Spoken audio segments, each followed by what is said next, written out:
And every party, whether it's BJP, whether it's other parties, everybody wanted elections. What is the reason? If they say the security is the reason, I don't think so. पूछिए ना प्रधानमंत्री से, अभी कह रहे थे ना सुशासन, ये है सुशासन। प्रधानमंत्री को आप सिर्फ एक आंकड़ा, अब से इनकी सरकार आई है कश्मीर में वोटिंग तक नहीं हो पा रही, अब से इनकी सरकार आई है कश्मीर में वोटिंग तक नहीं हो पा रही, इतनी हिम्मत नहीं कि वोट करा सकें। अगर लोकसभा के चुनावों के साथ साथ चुनाव आयोग जम्मू कश्मीर में असेंबली इलेक्शंस की भी घोषणा करता तो भारतीय जनता पार्टी पूरे तरीके से तैयार है, परंतु ये निर्णय भारतीय जनता पार्टी ने नहीं करना, निर्णय चुनाव आयोग का है। आंध्र, ओडिशा, अरुणाचल और सिक्किम चारों राज्यों के नतीजे भी 4 जून को लोकसभा चुनाव के नतीजों के साथ ही आएंगे। नतीजों तक साफ होगा कि इन राज्यों में जनता ने मौजूदा सरकार पर ही भरोसा किया या बदलाव का फैसला लिया। आज तक ब्यूरो। भले ही लोकसभा चुनावों की तारीखों का ऐलान हो गया, लेकिन सीटों के बंटवारे को लेकर इंडिया गठबंधन में मंथन चल रहा है। यूपी, बिहार, महाराष्ट्र में सीट शेयरिंग का फाइनल फॉर्मूला तय नहीं हुआ, तो बंगाल में भी ममता बनर्जी के एकला चलो के कारण इंडिया गठबंधन की मुश्किलें बढ़ गई। लेकिन बंगाल में बीजेपी मिशन 35 का लक्ष्य लेकर चल रही है, तो बिहार में एनडीए और इंडिया दोनों में सीटों के बंटवारे को लेकर अभी मामला गड़बड़ है।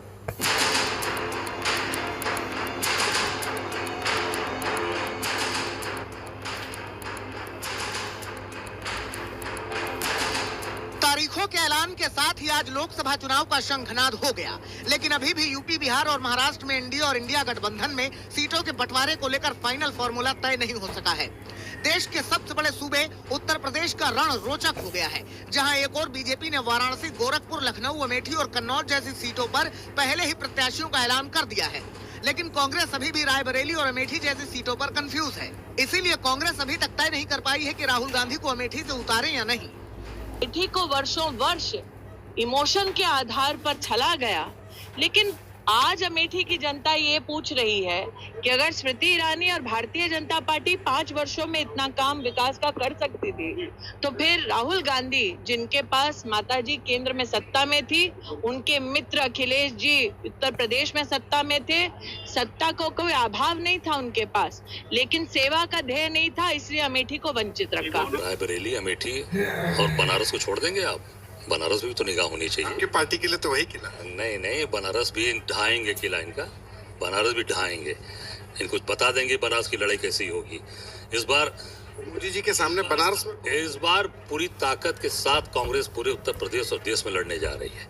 अब उत्तर प्रदेश में देखेंगे रायबरेली, अमेठी, बनारस, प्रयागराज, हर जगह कानपुर दबा के लड़ेगी कांग्रेस, और इस बार का परिणाम अभूतपूर्व परिणाम देंगे।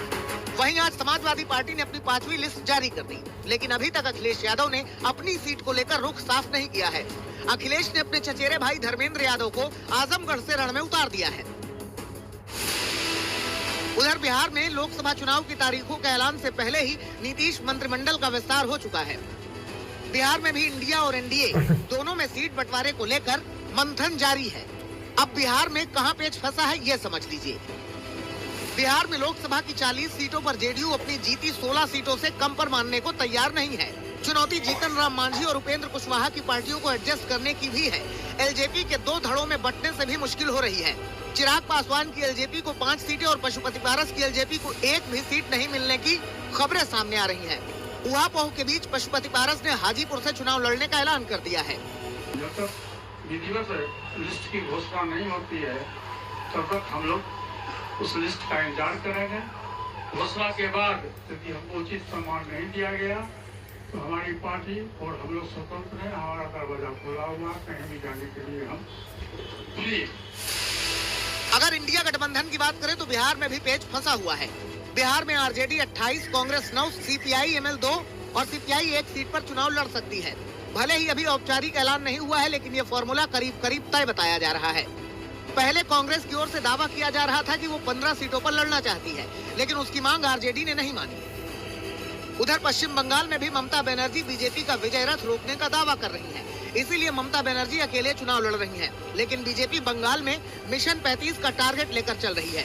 अमित शाह ने भी आज तक के मंच पर कहा कि बीजेपी बंगाल में कम से कम 25 सीटें जीतेगी। आपको लगता है कि सबसे रोचक, सबसे एक्साइटिंग इलेक्शन अगर कहीं पे है इस बार पश्चिम बंगाल में? मैं बता देता हूँ, राहुल जी एक्साइटेड है, कोई एक्साइटेड होना नहीं। पश्चिम बंगाल में हम 25 से ज्यादा सीटें जीतेंगे, ये वास्तविकता है और ये हो के रहे।